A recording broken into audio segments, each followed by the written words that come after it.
Vatican owns a telescope on Mount Graham in Arizona, you have to ask, why were the Jesuits expelled? The Jesuit expulsion of 1767 refers to a widespread removal of members of the Society of Jesus from Spanish territories, particularly in the Americas. This event was part of a larger wave of anti-Jesuit sentiment that swept through Europe and its colonies during the 18th century. There are three of these ancient tunnels that the Aztecs knew about. There's many other people knew about. The Aztecs, when they came here to do ritual sacrifices and mining, there were three of these tunnels. The Pimas knew even before the Aztecs got here. And what the Pimas described were structures down a mile underground, building structures underneath. And stories got out. The Spaniards came here, the Jesuits came here. And the Apaches allowed them to come in here because they were considered holy people. They saw the red crested plate cross on them. So these are not conquistadors. So we'll let them come in here.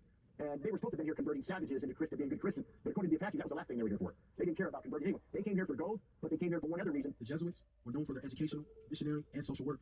However, their power and wealth often led to tensions with secular authorities and other religious groups. Because when Cortez was raiding Mexico for all this gold, they found a hidden chamber room with a little map pressed on laid with gold, and it was a map. And Cortez goes, for them to hide this has got to be something very significant. So he starts asking some of the priests. They all clam up.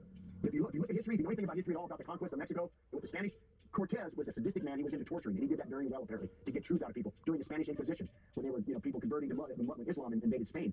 So he was a torturing person. So he starts torturing these priests. Tell me what's so significant and where's this at, or else. And these priests, so kills them. Gets another priest in, asks him, clammed up, killed him. This went on through 14 priests.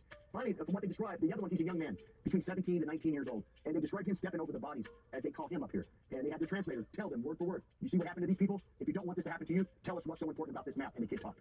He talks about this region far to the north here, where the Aztecs were going to do ritual sacrifices, about these underground tunnels. And according to ancient people, said the wealth of the world was in there. Well, that made Coronado and Cortez salivate. By the mid-18th century, the Jesuits had become a target for criticism.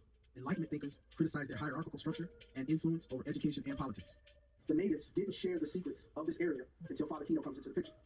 Father Kino pretty much broke the rules of Spain, the king, and this is where Jesuit wealth really begins to take an increase for the better. They really didn't know how much power they had, but Father Kino is the start, he is the heartbeat, and he is the reason why, some good and bad things, depending on how you look at it, because the Jesuits got so strong, even after the passing of Father Kino. The influence and the power that the Jesuits possessed, because of their knowledge of the mountains, because of their knowledge for mining, the relics that they had, and then Kino also implemented a way of worship that, once again, went against the rules of Spain. So they began to develop these churches that recognized Christianity, native spirituality, and then there was a third, I don't know what the group is the best way to put it, there was a third group that's unknown. There's some theories that are out there, but we're not going to theorize on that. There was an unknown group, and there are certain relics that have been discovered, like the Tucson artifacts, that proves the history of the Roman Catholics in this area, but also shines light on what they were doing really behind Spain's back. In Spain and its colonies, there were fears about their growing power, which led to a push for their suppression.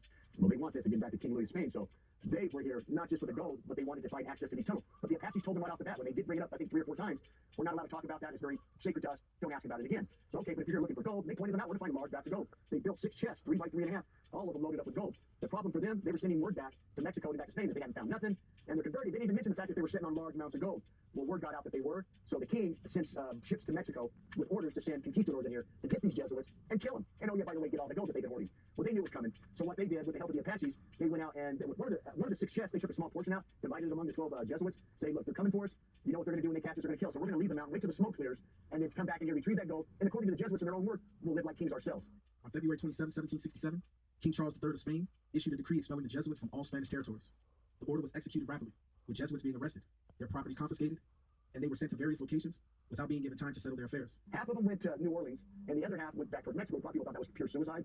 And so the 6 of them were found in New Orleans, were captured by the Spanish because they had a lot of control in that area at the time. They captured them and hung them. So they hung all 6 of them, and they caught the ones in Mexico. And so Coronado orders people in here to go get the gold. They thought they were just going to walk out, there's the gold, let's get it. They get in there 300 deep. During the first week, every night they did roll call. Every night they kept noticing 10 to 15 people weren't here. And they couldn't explain it. Where's Julio? Where's this guy?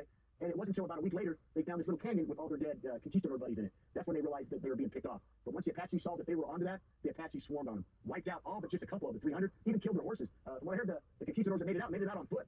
Their horses were even killed. And so they never